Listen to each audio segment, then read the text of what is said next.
الرحمن الرحیم۔ باب ما جاء فی الاعتدال فی السجود۔ یہ باب ہے سجدے میں اعتدال کے بیان میں۔ اعتدال کا مطلب یہ ہے کہ سنت کے مطابق سجدہ کرے، یعنی اپنی ہتھیلیاں زمین پر رکھے اور پہلوؤں سے دونوں ہاتھوں کو جدا رکھے اور ہاتھ روئے زمین پر نہ بچھائے، جس طرح سے کہ کتا زمین پر بیٹھتا ہے تو اپنی کلائیاں بچھا کر کے بیٹھتا ہے، یعنی کوئی ایسی حیت اختیار نہ کرے جو جانوروں کی حیت کے مشابہ ہے۔ حدثنا حناد حدثنا ابو معاویہ عن الاعمش عن ابی سفیان عن جابر رضی اللہ تعالی عنہ ان النبی صلی اللہ علیہ وسلم قال اذا سجد احدکم فلیعتدل ولا یفترش ذراعیہ افتراش الکلب۔ حضرت جابر رضی اللہ تعالی عنہ فرماتے ہیں کہ نبی کریم صلی اللہ علیہ وسلم نے فرمایا کہ جب تم میں کوئی سجدہ کرے تو سجدے میں اعتدال کرے، یعنی کم از کم 3 بار تسبیح پڑھنے کی مقدار میں وہ اپنی پیشانی زمین پر رکھے اور کلائیاں زمین پر نہ بچھائے اور پہلو سے دونوں ہاتھوں کو جدا رکھے، ولا یفترش ذراعیہ افتراش الکلب، اور اپنی کلائیاں زمین پر اس طرح نہ بچھائے جیسے کہ کتا بچھاتا ہے۔ اس باب میں عبد الرحمن ابن شبل، برا ابن عازب، انس ابن مالک، ابو حمید ساعدی، ام المؤمنین عائشہ صدیقہ رضی اللہ تعالی عنہم سے روایت ہے۔ امام ترمذی فرماتے ہیں کہ حضرت جابر کی حدیث حسن صحیح ہے، اہل علم کے نزدیک کسی پر عمل ہے۔ اہل علم سجدے میں اعتدال کو اختیار کرتے ہیں اور افتراش کو یعنی کلائیاں بچھانے کو مکروہ قرار دیتے ہیں، اس طرح کلائیاں بچھانے کو جیسے کہ درندے بچھاتے ہیں، اس کو اہل علم مکروہ قرار دیتے ہیں۔ حدثنا محمود بن غیلان حدثنا ابو داود حدثنا شعبہ عن قتادہ قال سمعت انسا یقول ان رسول اللہ صلی اللہ علیہ وسلم قال اعتدلوا فی السجود ولا یبسطن احدکم ذراعیہ فی الصلاۃ بسط الکلب۔ سجدے میں تم لوگ اعتدال کرو اور تم میں کوئی اپنی کلائیاں نماز میں اس طرح نہ بچھائے جیسے کہ کتا بچھاتا ہے۔ امام ترمذی فرماتے ہیں کہ یہ حدیث حسن صحیح۔ باب ما جاء فی وضع الیدین ونصب القدمین فی السجود۔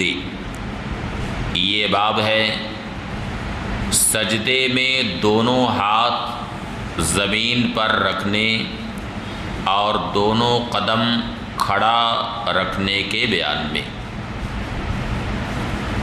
ظاہر ہے کہ دونوں پاؤں کی 10 انگلیوں میں 1 انگلی کا پیٹ لگنا یہ فرض ہے، اور دونوں پاؤں کی 3 انگلی کا پیٹ لگنا غالباً واجب ہے، اور یہ اسی وقت ہو سکے گا جبکہ دونوں قدم کھڑے رہیں گے۔ حدثنا عبداللہ بن عبد الرحمن حدثنا المعلى بن اسد حدثنا وحیب عن محمد بن عجلان عن محمد بن ابراہیم عن عامر بن سعد عن ابیہ۔ محمد ابن ابراہیم عامر ابن سعد ابن ابی وقاص رضی اللہ تعالی عنہما سے روایت کرتے ہیں، انہوں نے اپنے والد حضرت سعد ابن ابی وقاص رضی اللہ تعالی عنہ سے روایت کی کہ نبی کریم صلی اللہ علیہ وسلم نے حکم دیا کہ دونوں ہاتھ زمین پر رکھے اور دونوں قدم کھڑا رکھے۔ قال عبداللہ وقال المعلی، عبداللہ ابن عبد الرحمن فرماتے ہیں کہ وقال المعلی حدثنا حماد بن مسعدہ عن محمد بن عجلان عن محمد بن ابراہیم عن عامر بن سعد ان النبی صلی اللہ علیہ وسلم امر بوضع الیدین فذکر نحوہ ولم یذکر فیہ عن ابیہ، اور اس میں عن ابیہ ذکر نہیں کیا۔ یعنی کہنے کا مقصد یہ ہے کہ عبداللہ ابن عبد الرحمن کے جو شیخ ہیں معلی ابن اسد، انہوں نے اس حدیث کی روایت دو طریقے سے کی ہے، موصولاً بھی کی ہے اور مرسلاً بھی کی ہے۔ کبھی انہوں نے عن ابیہ ذکر کیا اور کبھی بغیر عن ابیہ بھی اس کی روایت کی۔ تو یہ حدیث موصولاً بھی روایت کی اور مرسلاً بھی روایت کی۔ قال ابو عیسیٰ، امام ترمذی فرماتے ہیں وروا یحییٰ بن سعید القطان وغیر واحد عن محمد بن عجلان عن محمد بن ابراہیم عن عامر بن سعد ان النبی صلی اللہ علیہ وسلم امر بوضع الیدین ونصب القدمین مرسل۔ یعنی کثیر لوگوں نے اس حدیث کی روایت مرسلاً کی ہے، مگر اس سے کوئی فرق نہیں پڑتا ہے، اس لیے کہ حدیث مرسل ہمارے نزدیک حجت۔ مراسیل کے تعلق سے آپ لوگوں کو یہ معلوم رہنا چاہیے کہ کچھ مراسیل صحابہ ہیں، کچھ مراسیل تابعین ہیں اور کچھ مراسیل تبع تابعین۔ مراسیل صحابہ بالاجماع حجت، کیونکہ کبھی کیا ایسا بہت ہوا ہے کہ صغار صحابہ نے کسی حدیث کی روایت کی ہے اور وہ حدیث ایسے واقعہ سے متعلق ہے کہ اس موقع پر وہ یا تو پیدا ہی نہیں ہوئے تھے یا موجود نہیں تھے۔ تو اب ظاہر سی بات ہے کہ اس حدیث کی سماعت انہوں نے کسی اور صحابی رسول سے کی ہے۔ اب اگر ان کا ذکر نہیں کیا ہے تو اس سے کوئی فرق نہیں پڑتا، اس لیے کہ سارے صحابہ عادل ہیں، اگر نام نہیں بھی معلوم ہے تو بھی اس سے کوئی فرق نہیں پڑے گا، کیونکہ سارے صحابہ عادل ہیں۔ اس لیے اس تحقیق کی ضرورت نہیں ہے کہ کن سے انہوں نے وہ حدیث سنی۔ باقی جو مراسیل تابعین ہیں یا مراسیل تبع تابعین ہیں اس کے بارے میں اختلاف ہے۔ امام ابو حنیفہ رحمۃ اللہ تعالی علیہ کے نزدیک مراسیل تابعین حجت ہیں، جبکہ امام شافعی رحمۃ اللہ تعالی علیہ کے نزدیک اس میں غور کیا جائے گا۔ اگر اس کی کوئی اصل مل جائے تو قابل حجت ہے، اور اگر کوئی اصل نہ ملے تو اسے قابل حجت وہ نہیں ٹھہراتے۔ وَهَذَا أَصَحُّ من حدیث وہیب، اور یہ وہیب کی حدیث سے زیادہ صحیح ہے، اور اہل علم کا اسی پر اجماع ہے، اور اہل علم نے اسی کو اختیار کیا ہے کہ سجدے میں آدمی دونوں ہاتھ زمین پر رکھے اور دونوں قدموں کو کھڑا رکھے۔ باب ما جاء فی اقامت الصلب اذا رفع راسہ من السجود والرکوع، یہ باب اس بیان میں ہے کہ جب سجدے اور رکوع سے سر اٹھائے تو پیٹھ اپنی سیدھی کر لے،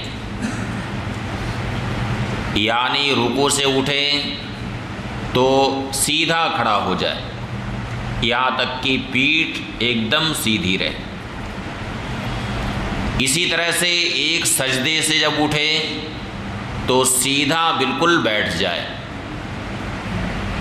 کیونکہ رکوع سے اٹھنے کے بعد جو کھڑے ہونے کی صفت حدیث شریف میں مذکور ہے وہ یہ ہے کہ حتیٰ تستوی قائما، یہاں تک کہ تم سیدھے کھڑے ہو جاؤ، اور سجدے سے اٹھنے کے بعد جو بیٹھنے کی کیفیت حدیث شریف میں بیان ہے وہ ہے حتیٰ تطمئن جالسا، یہاں تک کہ تم اطمینان سے بیٹھ جاؤ۔ لہٰذا اگر اطمینان کے ساتھ نہیں بیٹھا بلکہ ایک سجدے سے سر اٹھایا اور ابھی سیدھے سے بیٹھ بھی نہیں سکا تھا کہ دوسرے سجدے میں چلا گیا، بلکہ کچھ لوگوں کو تو ایسا دیکھا گیا ہے کہ دونوں ہاتھ بھی زمین ہی پر رہتا ہے کہ دوسرے سجدے میں چلے جاتے ہیں، دونوں ران تک ہاتھ آنے بھی نہیں پاتا اور دوسرے سجدے میں وہ چلے جاتے ہیں، تو یہ بالکل خلاف سنت کام کا ارتکاب ہے۔ حدثنا احمد بن محمد بن موسیٰ حدثنا ابن المبارک حدثنا شعبہ عن الحکم عن عبد الرحمن بن ابی لیلہ عن البراء بن عازب رضی اللہ تعالی عنہ قال کانت صلاة رسول اللہ صلی اللہ علیہ وسلم اذا رکع و اذا رفع راسہ من الرکوع و اذا سجد و اذا رفع راسہ من السجود قریبا من السواء۔ حضرت براء ابن عازب رضی اللہ تعالی عنہ سے روایت ہے، انہوں نے فرمایا کہ نبی کریم صلی اللہ علیہ وسلم کی نماز جب حضور رکوع میں جاتے اور جب رکوع سے سر اقدس اٹھاتے اور جب سجدے میں جاتے اور جب سجدے سے سر اقدس اٹھاتے، یہ مقدار قریبا من السما، تقریباً برابر ہوتی تھی، یعنی جتنی دیر نبی کریم صلی اللہ علیہ وسلم رکوع میں رہتے وہ مقدار اور رکوع سے سر اقدس اٹھانے کے بعد قیام کی مقدار تقریباً برابر ہوتی تھی۔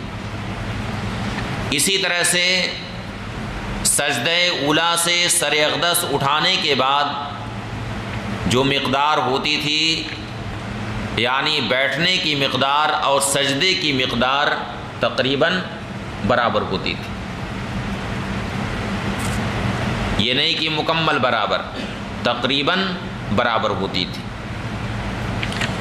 اس باب میں حضرت انس بن مالک رضی اللہ تعالی عنہ سے روایت ہے، حدثنا محمد بن بشار حدثنا محمد بن جعفر حدثنا شعبہ عن الحکم نحوہ قال ابو عیسیٰ۔ امام ترمذی فرماتے ہیں کہ براء ابن عازب کی حدیث حسن صحیح ہے۔ باب ما جاء فی کراہیت ان یبادر الامام فی الرکوع والسجود، یہ باب اس بیان میں ہے کہ رکوع اور سجدے میں امام پر سبقت لے جانا مکروہ ہے، بلکہ امام کی متابعت سارے افعال میں کرے۔ جب امام رکوع میں جائے تو ساتھ میں رکوع میں جائیں، جب امام سجدے میں جائیں تو ساتھ میں سجدے میں جائیں۔ امام کی متابعت واجب ہے، اس پر سبقت نہ کی جائے۔ اب رکوع سے امام نے سر اٹھا لیا، سیدھے کھڑا، تو کچھ لوگوں کو دیکھا گیا کہ وہ سیدھے نہیں کھڑے ہوتے ہیں بلکہ انتظار میں جھکے ہی رہتے ہیں، سجدے کا اشتیاق انہیں اتنا زیادہ رہتا ہے کہ سیدھے کھڑے بھی نہیں رہتے ہیں بلکہ وہ جھکے رہتے ہیں کہ اب سجدے میں جائیں گے، تو یہ سب خلاف سنت۔ حدثنا بندار حدثنا عبد الرحمن بن مہدی حدثنا سفیان عن ابی اسحاق عن عبد اللہ بن یزید قال حدثنا البراء وهو غیر کذوب، عبداللہ ابن یزید سے روایت ہے، انہوں نے فرمایا کہ ہم سے برا ابن عازب رضی اللہ تعالی عنہ نے بیان کیا، وَهُوَ غَيْرُ كَذُوبٍ، اور یہ کذوب نہیں۔ یہ کہنے کی ضرورت اس لیے پیش آئی کہ ایک راوی گزرا ہے برہ نام کا، کیا نام تھا اس کا؟ برہ، تو برا اور برہ ایک ہی طرح سے لکھا جائے گا، اور برہ کے بارے میں اصحاب جرح و تعدیل نے لکھا ہے کہ وہ کذاب، برہ کیا تھا؟ کذاب تھا۔ تو اب کہیں کوئی یہ نہ شبہ کر لے کہ وہی برہ، اس لیے کیا کہہ دیا کہ یہ کذوب نہیں ہے۔ قالا فرماتے ہیں کنا اذا صلینا خلف رسول اللہ صلی اللہ علیہ وسلم فرفع راسہ من الرکوع، ہم جب نبی کریم صلی اللہ علیہ وسلم کے پیچھے نماز پڑھتے اور حضور اقدس صلی اللہ علیہ وسلم رکوع سے سر اقدس اٹھاتے، لم یحن رجل منا ظہرہ، تو ہم میں کوئی بھی شخص اپنی پیٹھ نہیں موڑتا یہاں تک کہ نبی کریم صلی اللہ علیہ وسلم سجدے میں چلے جاتے تو ہم سجدہ کرتے۔ تو اس سے ظاہر یہ ہوتا ہے کہ نبی کریم صلی اللہ علیہ وسلم جب سجدے میں چلے جاتے تو صحابہ کرام سجدے کے لیے پیٹھ موڑتے تھے، جبکہ امام ابو حنیفہ رحمۃ اللہ تعالی علیہ فرماتے ہیں کہ امام کی متابعت کرے، کیونکہ حدیث شریف میں ہے، ایک دوسری حدیث میں ہے کہ انما جعل الامام لیتم بہ، کہ امام اس لیے بنایا گیا ہے تاکہ اس کی اقتداء کی جائے۔ فَإِذَا كَبَّرَ فَكَبِّرُوا وَإِذَا رَكَعَ فَارْكَعُوا وَإِذَا سَجَدَ فَاسْجُدُوا، تو امام جب سجدے میں جائیں تو اس کے ساتھ ساتھ مقتدی سجدے میں جائیں۔ اور یہ جو حدیث شریف ہے یہ محمول ہے حالت عذر پر، کس پر معمول ہے؟ حالت عذر پر، کیونکہ دوسری حدیث شریف میں یوں ارشاد ہوا کہ لا تبادرونی فی الرکوع والسجود، لا تبادرونی فی الرکوع ولا فی السجود فإنی مہما اسبقکم تدرکونی فی السجود انی قد بدنت،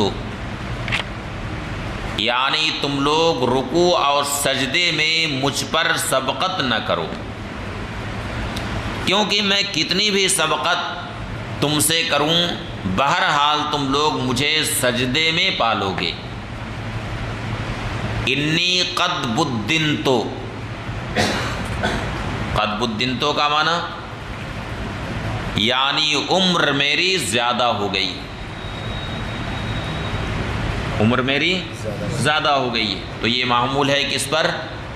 حالت عذر پر محمول، ورنہ عام احوال کے لیے حکم وہی ہے جو حدیث شریف میں مذکور ہے کہ انما جعل الامام لیتم بہ فاذا کبر فکبروا واذا رکع فارکعوا واذا سجد فاسجدوا۔ وفی الباب، اس باب میں حضرت انس بن مالک اور حضرت امیر معاویہ اور ابن مسعدہ صاحب الجیوش، یعنی عبداللہ ابن مسعدہ صاحب الجیوش اور حضرت ابو ہریرہ رضی اللہ تعالی عنہ سے روایت۔ ابن مسعدہ یہ عبداللہ ابن مسعدہ، انہیں صاحب الجیوش اس وجہ سے کہا جاتا ہے کہ حضرت امیر معاویہ رضی اللہ تعالی عنہ نے سیدنا عثمان غنی رضی اللہ تعالی عنہ کے دور خلافت میں روم پر جو حملہ کیا تھا، یعنی شہر قیصر پر جو حملہ کیا تھا، تو اس میں حضرت امیر معاویہ رضی اللہ تعالی عنہ کی طرف سے امیر لشکر عبداللہ ابن مسعدہ تھے، اس لیے انہیں کیا کہا جاتا ہے؟ صاحب الجوش کہا جاتا ہے۔ شہر قیصر پر حملہ کرنے کے تعلق سے حدیث شریف میں آیا انا اول امت یغزو مدینۃ قیصر فہو مغفور لہ، انا اول امتی یغزو مدینۃ قیصر فہو مغفور لہ، یعنی میری امت میں پہلا وہ شخص، یعنی پہلی وہ فوج، پہلا وہ لشکر جو شہر قیصر پر حملہ آور ہوگا، وہ ان کی مغفرت ہے، وہ لشکر بخش دیا گیا ہے۔ اب اس کے تعلق سے بڑی بحثیں بھی ہیں، کیونکہ یعنی کئی بار شہر قیصر پر حملہ ہوا ہے، یعنی روم پر۔ اب اس بشارت کا مستحق کون سا لشکر ہے، یہ ایک تفصیل طلب چیز، اور اس کا موقع یہاں پر ہے نہیں اور محل بھی اس کا نہیں ہے۔ قال ابو عیسیٰ،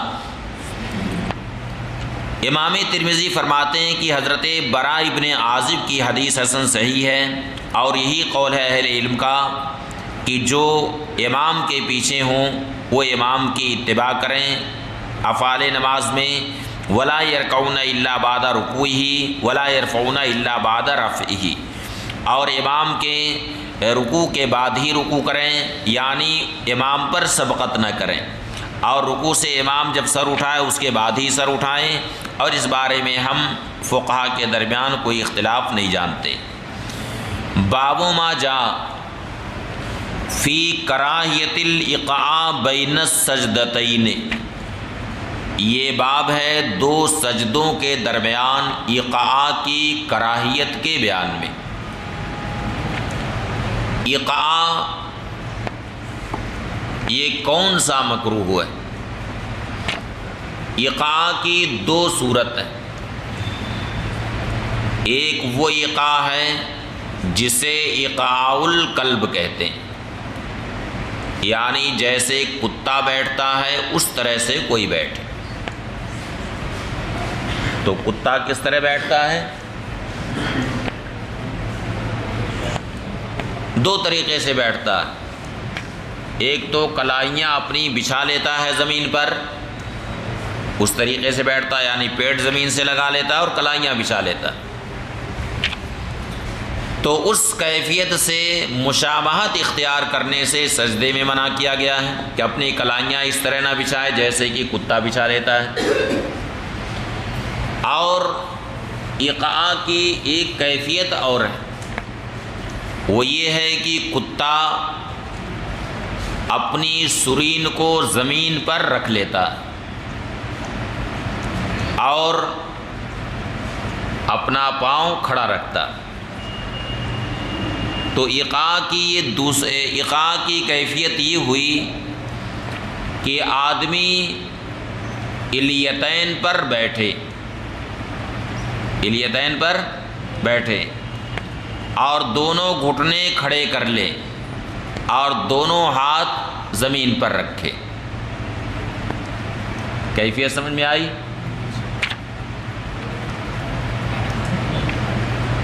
کیفیت سمجھ میں آئی کہ آدمی الیتین پر بیٹھے اور دونوں گھٹنے کھڑے کر لے اور یہ دونوں ہاتھ زمین پر رکھ لے، دونوں ہتھیلیاں زمین پر رہیں۔ سمجھ میں آ گئی یہ کیفیت؟ یہ ایقاع کی کیفیت سمجھ میں آئی؟ اسے کیا کہتے ہیں؟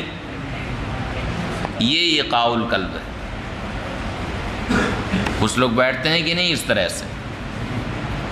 ہاں نہیں ایسے، یہ ایقاع القلب ہے. اس طرح سے کچھ لوگ بیٹھتے ہیں، یہ ایقاع القلب ہے. یہ مکروہ تحریمی ہے. سمجھ گئے؟ باقی اگر آدمی اس طرح بیٹھے اور اپنے دونوں پاؤں کے تلوے زمین سے ملا لے اور یہ دونوں ہاتھ گھٹنے سے نیچے پنڈلیوں پر رہیں، دونوں ہاتھ گھٹنوں سے نیچے پنڈلیوں پر رہیں. سمجھ گئے؟ دونوں ہاتھ ملے ہوئے رہیں اور گھٹنے سے نیچے یہ دونوں ہاتھ رہیں. سمجھ گئے؟ تو اسے احتبا کی کیفیت کہتے ہیں. اس کیفیت کو کیا کہا جاتا ہے؟ احتبا. اس طرح سے بیٹھنا سنت. خاص طور سے مسجد میں نبی کریم صلی اللہ علیہ وسلم اس کیفیت کے ساتھ بیٹھا کرتے تھے. ہاں سمجھ میں آئی یہ کیفیت؟ کیا ایک بار اور بتا دیں؟ یہ ہے احتبا کی کیفیت. اس طرح سے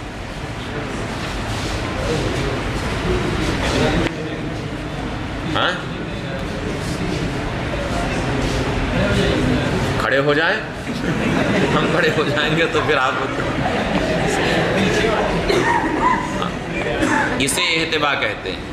متعدد احادیث سے یہ ثابت ہے کہ نبی کریم صلی اللہ علیہ وسلم احتبا کی کیفیت کے ساتھ نماز سے فارغ ہونے کے بعد مسجد میں بیٹھا کرتے ہیں. کیا ہاں ایقاع القلب والی صورتوں میں ایک دم منع ہے. اب کوئی ضرورت ہے تو آدمی بیٹھ لے، ورنہ جانوروں کی حیث سے مشابہت اختیار کرنے سے بہرحال بچنا چاہیے، نماز کے اندر ہو کہ نماز کے باہر. تو احتبا الگ چیز. نبی کریم صلی اللہ علیہ وسلم سے جو کیفیت قعود مروی ہے، خاص طور سے نماز کے بعد مسجد میں بیٹھنے کی کیفیت، وہ اس طریقے سے کہ دونوں گھٹنوں کو نبی کریم صلی اللہ علیہ وسلم کھڑے کر لیتے اور دونوں دست اقدس کس پر ہوتے تھے؟ پنڈلیوں پر ہوتے تھے، ساق کے اوپر ہوتے تھے. تو یہ طریقہ سنت.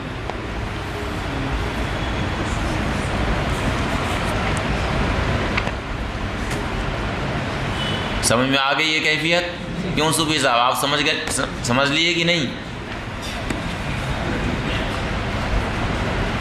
حدثنا عبداللہ بن عبد الرحمن حدثنا عبید اللہ بن موسیٰ حدثنا اسرائیل عن ابی اسحاق عن الحارث عن علی قال قال رسول اللہ صلی اللہ علیہ وسلم یا علی احب لک ما احب لنفسی واکرہ لک ما اکرہ لنفسی. حضرت علی رضی اللہ تعالیٰ عنہ سے روایت ہے، فرمایا کہ نبی کریم صلی اللہ علیہ وسلم نے فرمایا کہ اے علی، میں اپنے لیے جو پسند کرتا ہوں تمہارے لیے پسند کرتا ہوں، اور جو میں اپنے لیے ناپسند کرتا ہوں تمہارے لیے ناپسند کرتا ہوں. لا تقی بین السجدتین، دو سجدوں کے درمیان ایقاع مت کرو. تو ایک ایقاع کی کیفیت تو وہی ہے جسے کیا کہا جاتا ہے؟ ایقاع القلب کہتے ہیں. اور دوسری کیفیت ایقاع کی یہ ہے کہ آدمی دونوں پاؤں کھڑے کر لے اور دونوں ایڑیوں پر بیٹھے. دونوں پاؤں یعنی قدم کھڑے کر لے، جیسے دو زانوں بیٹھتے ہیں اس طرح سے بیٹھیں. یہ دونوں قدم کھڑے ہیں اور دونوں ایڑیوں پر بیٹھا جائے، یہ بھی ایقاع کی ایک قسم ہے. تو یہ دو طرح کا ایقاع کتب فقہ میں لکھا ہوا ہے. بعض اہل علم سے بلکہ امام بیہقی نے اپنے سنن میں یہ لکھا کہ ایقاع کی پہلی قسم یہ مکروہ ہے مگر دوسری قسم جو ہے وہ مستحب ہے، مگر وہ امام بیہقی کی اپنی رائے۔ ہمارے فقہ حنفی کی کتابوں میں یہ لکھا ہے کہ ایقاع کی یہ دونوں ہی قسمیں مکروہ ہیں۔ پہلی قسم یعنی ایقاع القلب وہ تو مکروہ تحریمی ہے، اور جو دوسری قسم ہے ایقاع کی وہ مکروہ تنزیہی۔ اور ایک حدیث شریف میں جو آیا کہ سنت و نبیکم، یہ تمہارے نبی صلی اللہ علیہ وسلم کی سنت ہے، تو وہ محمول ہے حالت عذر پر۔ چنانچہ سیدنا عبداللہ بن عمر رضی اللہ تعالی عنہما مسجد میں اسی طریقے سے بیٹھے ہوئے تھے، تو کچھ لوگوں نے آپ سے پوچھا، تو انہوں نے فرمایا کہ فعلت منذ اشتکیت، یعنی جب سے میں بیمار ہوا اسی طرح سے میں بیٹھتا ہوں، اس لیے وہ محمول ہے کس پر؟ حالت عذر پر محمول ہے۔ قال ابو عیسیٰ امام ترمذی فرماتے ہیں ھذا حدیث لا نعرف من حدیث علی الا من حدیث ابی اسحاق عن الحارث عن علی، اس حدیث کو ہم محض حضرت علی رضی اللہ تعالیٰ عنہ کی حدیث سے، اس حدیث کو حضرت علی رضی اللہ تعالیٰ عنہ کی حدیث سے صرف ابو اسحاق عن الحارث عن علی کی ہی طریقے سے جانتے ہیں، اور بعض اہل علم نے حارث آور کو ضعیف کہا ہے، اور اکثر اہل علم کے نزدیک اسی پر عمل ہے، یکرہون الایقاع، ایقاع کو مکروہ قرار دیتے ہیں۔ اس باب میں ام المؤمنین عائشہ صدیقہ، انس بن مالک، ابو ہریرہ رضی اللہ تعالی عنہم سے روایت ہے، بابٌ فی الرخصۃ فی الایقاع، یہ باب ہے ایقاع میں رخصت کے بیان میں۔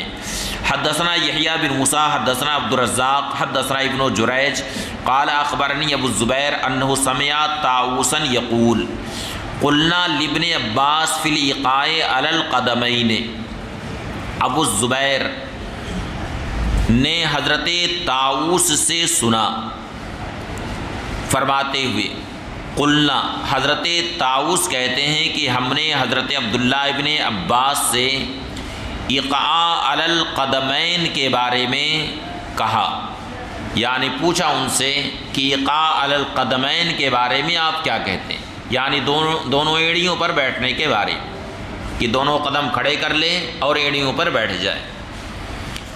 قال ہے سنہ، تو سیدنا عبداللہ ابن عباس نے فرمایا کہ یہ سنت ہے۔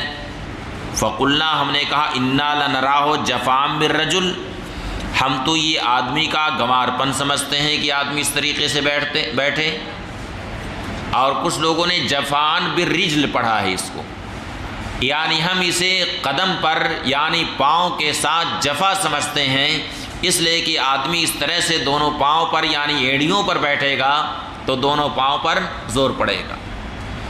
قال، حضرت عبداللہ ابن عباس نے فرمایا بل یا سنت نبیکم، بلکہ یہ تمہارے نبی صلی اللہ علیہ وسلم کی سنت ہے۔ امام ترمذی فرماتے ہیں کہ حدیث حسن ہے، اور بعض اہل علم صحابہ کرام میں اس حدیث کی طرف گئے ہیں، لا یرونا بالایقاع باسن، ایقاع میں وہ کوئی حرج نہیں سمجھتے، اور یہی قول ہے بعض اہل مکہ کا، اہل فقہ اور اہل علم سے، جبکہ اکثر اہل علم دونوں سجدوں کے درمیان ایقاع کو مکروہ قرار دیتے ہیں۔ تو یہ ہمارے نزدیک محمول ہے کس پر؟ حالت عذر پر محمول۔ بیہقی نے تو یہ کہا ہے کہ اس سے یہ معلوم ہوتا ہے کہ یہ مستحب ہے، لیکن ان کی اپنی رائے، ہمارے نزدیک ایقاع کی یہ دونوں قسمیں مکروہ ہیں، اور حضرت عبداللہ ابن عباس کا یہ جو قول ہے یہ محمول ہے حالت عذر پر۔ باب ما یقول بین السجدتین، یہ باب ہے اس بیان میں کہ دونوں سجدوں کے درمیان کیا کہے۔ حدثنا سلمہ بن شبیب حدثنا زید بن حباب عن کامل ابی العلاء عن حبیب بن ابی ثابت عن سعید بن جبیر عن ابن عباس رضی اللہ تعالی عنہما ان النبی صلی اللہ علیہ وسلم کان یقول بین السجدتین اللہم اغفر لی وارحمنی واجبرنی واہدنی وارزقنی۔ اس حدیث شریف سے معلوم ہوتا ہے کہ دونوں سجدوں کے درمیان ایک ذکر مسنون، اس بارے میں حضرت علامہ علی قاری رحمۃ اللہ تعالی علیہ فرماتے ہیں کہ وَهَذَا عِندَنَا مَحْمُولٌ عَلَى التَّطَوُّعِ، یہ ہمارے نزدیک محمول ہے کس پر؟ نفل پر محمول، یعنی آدمی تنہا نماز پڑھے اور نفل نماز اگر پڑھ رہا ہے تو دونوں سجدوں کے درمیان یہ ذکر کر سکتا ہے، یا یہ ہے کہ فرض نماز تنہا پڑھ رہا ہے اور خشوع و خضوع اس کے اندر ہے تو دونوں سجدوں کے درمیان یہ ذکر کرے، یا اگر امام ہے اور اسے یہ معلوم ہے اور اس کے مقتدی چند ہی لوگ ہیں اور یہ معلوم ہے کہ مقتدیوں پر شاق نہیں گزرے گا تو وہ بھی دونوں سجدوں کے درمیان یہ ذکر کر سکتا۔ لیکن اگر جماعت کثیر ہے اور یہ اندیشہ ہے کہ یہ ذکر کرے گا دونوں سجدوں کے درمیان تو مقتدیوں پر گرا گزرے گا، تو اس صورت میں ذکر دونوں سجدوں کے درمیان نہ کریں۔ اسی لیے در مختار میں ہے کہ لیسا بینہما ذکر مسنون، دونوں سجدوں کے درمیان ہمارے نزدیک کوئی ذکر مسنون نہیں ہے۔ اس کے تحت علامہ شامی رحمۃ اللہ تعالی علیہ نے جو تفصیل فرمائی ہے،